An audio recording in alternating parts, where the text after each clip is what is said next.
অভ্যাস যেটা তোমাকে গড়তেও পারে আবার ভাঙতেও পারে। কোথায় আছে মানুষ অভ্যাসের দাস, সেটা হতে পারে ভালো কিছুর জন্য অথবা খারাপ কিছুর জন্য। আমরা প্রতিদিন যেসব কাজকর্ম করি তা আমাদের অভ্যাসের জন্যই সম্ভব। আজকের এই ছোট্ট অভ্যাস আগামী দিনে বিশাল একটা পার্থক্য সৃষ্টি করতে পারে। একদিকে তুমি চ্যাম্পিয়নদের মতো লাইফস্টাইল চাও, আবার অন্যদিকে তুমি অনুসরণ করছো কিছু লুজারদের মতো অভ্যাস, জেনে অথবা না জেনে। তোমার কি মনে হয় একজন চ্যাম্পিয়ন হয়েছে তার চারপাশে লুজারদের অনুসরণ করে, নাকি তুমি ভাবছো একজন চ্যাম্পিয়ন প্রতিদিন ঘুম থেকে দেরি করে ওঠে, ঘন্টার পর ঘন্টা ইন্টারনেট কাটিয়ে পছন্দের কিছু টিভি শো দেখে, কিছু ভুলভাল লোকজনদের সাথে আড্ডা মেরে তর্ক করে, দিনের শেষে আবার পরের দিনে শুরু করার মিথ্যা প্রতিশ্রুতি দিয়ে ঘুমাতে যাওয়ার পর চ্যাম্পিয়ন হয়েছে? এই সমস্ত অধ্যায় অনুসরণ করে দুনিয়ার কোনো ব্যক্তিই কোনোদিন চ্যাম্পিয়ন হতে পারেনি আর পারবেও না। এই সমস্ত অভ্যাসগুলো তোমাকে পুরোপুরি লুজার বানানোর জন্যই যথেষ্ট। তোমার প্রচুর সমস্যা থাকতে পারে আজ থেকে শুরু না করার, কিন্তু শুরু তো তোমাকে করতেই হবে। না হলে তুমি যা চাইছো সেটা অর্জন করবে কিভাবে? তুমি পেতে চাইছো সম্পূর্ণ কিছু আলাদা আজকের তুলনায়, অথচ অনুসরণ করছো সেই অভ্যাস যেটা গতকাল করে এসেছো।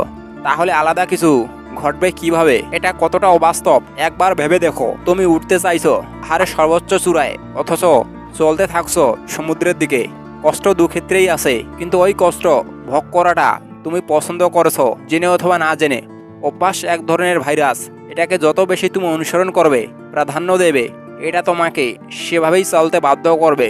এবার এই অভ্যাস ভাইরাসটাকে একমাত্র তুমি চাইলে তোমার অ্যান্টিভাইরাসে পরিণত করতে পারবে। তুমি এখনই চাইলে দৌড়ে আসতে পারো, আবার ঘরে বসে টিভিও দেখতে পারো। তুমি চাইলে সকালে ঘুম থেকে উঠতে পারো, আবার ঘুমিয়েও থাকতে পারো। শুধু একটা কথা মনে রাখতে হবে, আজকের এই ছোট ছোট অপছন্দগুলো আগামী দিনে বিশাল পার্থক্য সৃষ্টি করবে। এবার তোমার পছন্দ যদি তোমার চারপাশে মানুষগুলোর মতো হয়, তাহলে তোমার অভ্যাসগুলো ওদের মতোই হবে। আজকে যদি তুমি সঠিক পরিকল্পনা না করো, কালকে তুমি কখনোই সঠিকভাবে চলতে পারবে না। প্রত্যেক সফল ব্যক্তিরা আগে থেকেই পরিকল্পনা করে যে আজকে তিনি কি করতে চলেছেন। তোমাকেও ঠিক এভাবেই আজকে পরিকল্পনা করতে হবে কোন কোন অপ্রয়োজনীয় অভ্যাসগুলো তুমি পরিবর্তন করবে আর কোন কোন প্রয়োজনীয় অভ্যাসগুলো ধরে রাখবে। এই পরিকল্পনার পরেই তুমি সঠিকভাবে চেষ্টা করতে শুরু করবে, আর ধীরে ধীরে যখন তোমার এই চেষ্টাগুলো সফল হতে শুরু করবে, তখনই তুমি পার্থক্যগুলো অনুভব করতে পারবে।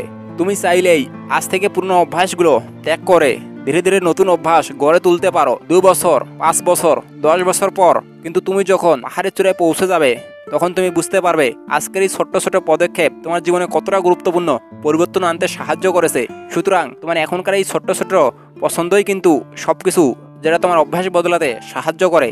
আর অভ্যাস হলো এমন কিছু যেটা তোমাকে গড়তেও পারে আর ভাঙতেও পারে। কোথায় আছে জীবনের সাকসেস এবং ফেইলিওর দুটি দিকেই অভ্যাসের উপর নির্ভর করে।